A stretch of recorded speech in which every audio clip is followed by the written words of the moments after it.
এতগুলো ভাই ছোলা, আরে ভাই পিছনে একটা মুরগি তোমার বসে আছে, ডিম দিয়েও পেকে যেত যে না পারতাম। আর এগুলো সাইজ ভাই দেখো খুবই বড়। যে বন্ধুরা এই গামলাটায় রেখে দিলাম, এখন এরা এসে এসে খাবে। হ্যালো বন্ধুরা, আজকের একটা নতুন ভ্লগে তোমাদের সকলকে জানাই স্বাগত। কালকে আমার বাজারে যাওয়া হয়নি, ওই জন্য ঘাস আর গহমা কিনে নিয়ে আসা হয়নি।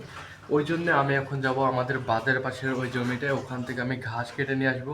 নাহলে আজকের গরুর চারা টারা কোনো কিছু হবে না। কারণ তোমরা দেখতে পাচ্ছ এই সাইডে তোমার ঘাস গহমা থাকে, কিচ্ছুই নেই। আর তোমাদেরকে আর একটা জিনিস দেখায়, আমরা সকালবেলা করে আগে তোমার ছোলা মুড়ি খেতাম, কিন্তু এখন তোমার মুড়িটা বাদিয়ে দিয়েছি। মুড়িটা আমি তো খাই, পাপা একটু একটু খাই, বেশিরভাগ আমরা ছোলা খাই, বুঝতে পারলে? ওই জন্যে এই দেখো এতগুলো ভাই ছোলা, সকালবেলা ছোলা বাদাম এগুলোই খায়, ছোলা বাদাম আর একটু তোমার চা বিস্কুট এগুলোই খায়। ওই জন্য দেখো ছোলা আমাদের বাড়িতে অনেক অনেক করে কিনে নিয়ে আসে, দেখতেছো? এক কোটো ছোলা, আরও উপর পর্যন্ত ছিল, পুরো এক কোটো ছিল, তোমার খেয়ে পড়ে দিয়েছে। আর এগুলো তোমার আর একটু বাঁচলো ঝাড়লো, নাহলে পোকা লেগে যাইতো। বন্ধুরা আজকেও দেখো এখানে মা তোমার কাঁঠালের পাতাগুলো কুড়িয়ে নিয়ে এসেছে, কাদার উপর যেগুলো পড়েছিল। এখনও ভাই জল শুকায়নি, এক্ষুনি তোমার এখানে দিল শুকাতে। তো এগুলো যখন শুকিয়ে যাবে তারপর ছাগলকে আবার খাওয়াবে। চলো বন্ধুরা এখন যাওয়া যাক ঘাস কাটার জন্যে। বন্ধুরা আমরা মিল থেকে যে ধানগুলো ভাঙিয়ে নিয়ে এসেছিলাম, ওই ধানে তোমার গুঁড়ো বেরিয়েছিল কিছু, তো এই গুঁড়োগুলোকে এখানে বস্তাতে তোমার রাখা হয়েছে। ধরো এই গুঁড়োগুলো তোমার ধোয়ানির সাথে দেওয়া হয়। এখন তোমার এই গামলিটায় খোল ভিজিয়ে রেখেছে, আর খোলের ওপরে তোমার এই গুঁড়োটা দেবে, তারপরে কিছু শাকসবজির খোসা দেবে, দিয়ে দুপুরবেলায় তোমার গরুকে এই ধোয়ানিটা দেবে। দেখো বন্ধুরা আমি এখন সাইকেলটা নিয়ে বেরোবো, তো এই ছাগলগুলো উঠছে না। ওঠ ওঠ ওঠ রে, দেখো কি ঘ্যাচড়া, ওই নিচের ছাগলটা তো উঠছেই না, কালো ছাগলটা।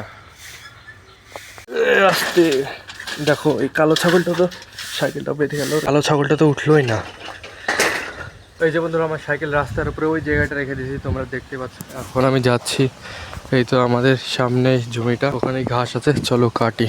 এই যে বন্ধুরা দেখতে পাচ্ছ কলা হয়েছে, দেখতে পাচ্ছ কলার কাঁদিটা বড় বড় এখানে কলা হয়ে গেছে। কলাটা বিক্রি করে দেবে না, পেড়ে নিয়ে যে বাড়িতে রাখবে, সেটা পাপাকে বলতে হবে। বন্ধুরা ঘাস কাটতে এসে দেখতে পাই যে কি আমাদের এখানে একটা লেবু গাছ আছে, ওই লেবু গাছ থেকে তোমার এই তো একটা তোমার পাকা লেবু পাড়লাম, আর একটা তোমার এই দেখো কাঁচা একটা লেবু পাড়লাম। তো এটাও পেকে যেত যে না পারতাম এখন। আর আমি এসে দেখছি তো ভাই এগুলো কীরকম লেবু।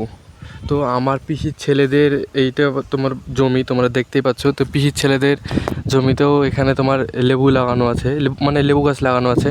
আর লেবু গাছে দেখো লেবু হয়েছে। আমি ভাবছি যে কি এগুলো মৌসম্বি লেবু, কিন্তু পরে আবার বললো যে কি না এগুলো ভাতের সঙ্গে খায়, এগুলো তোমার বাতাবি লেবু যেগুলো হয়, এগুলো তোমার সেম বাতাবি লেবু। তো এগুলো ছোট ছোট আছে, আর এগুলো সাইজ হয় দেখো খুবই বড় বড়। তো বন্ধুরা ফটাফট ঘাসগুলো কেটে নিই, তারপর আমরা বাড়ি যাবো। আর বাড়ি যাওয়ার টাইমে ওই লেবু দুটো আছে, লেবু দুটো আমার দিদির বাড়িতে দিয়ে দেবো। বন্ধুরা এখন আমার ঘাস কাটা হয়ে গেছে, চলো এখন বাড়ি যাওয়া যাক।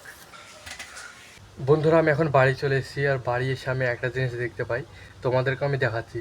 আমার পিছনে এই জায়গাটায় দেখো একটা মুরগি তোমার বসে আছে, ডিম দেবে ওই জন্যে। এই দেখো মুরগিটা। তো আমি এখানে এসে দেখতে পাই এখানে নাড়া রাখা আছে, নাড়ার উপরে ডিম দেওয়ার জন্য বসে আছে। আরে ভাই ডিম দিয়েছে কি দেখি, ডিম দেবে ওই জন্য। দেখতে কত সুন্দর করে এই জায়গাটা জায়গা করেছে, এই দেখো। আর বন্ধুরা এই পাতাগুলো কিভাবে ছাগলকে খাওয়াই দেখবে। প্রথমে পাতাগুলোকে এভাবে নিয়ে নিতে হবে। এই যে বন্ধুরা সব পাতাগুলো আমি নিয়ে চলে এসেছি, এবার ছাগলগুলোকে এই পাতাগুলো দিয়ে দিতে হবে, ওই গামলাটাই রেখে দেবো। রে সর রে। এই যে বন্ধুরা এই গামলাটায় রেখে দিলাম, এখন এরা এসে এসে খাবে। বন্ধুরা তোমাদেরকে যদি আজকের ভ্লগটা ভালো লাগে অবশ্যই ভালোবেসে লাইক করো, সাবস্ক্রাইব করো। মিলছে আর একটা পরবর্তী ভ্লগে, ততক্ষণের জন্য টাটা বাই বাই।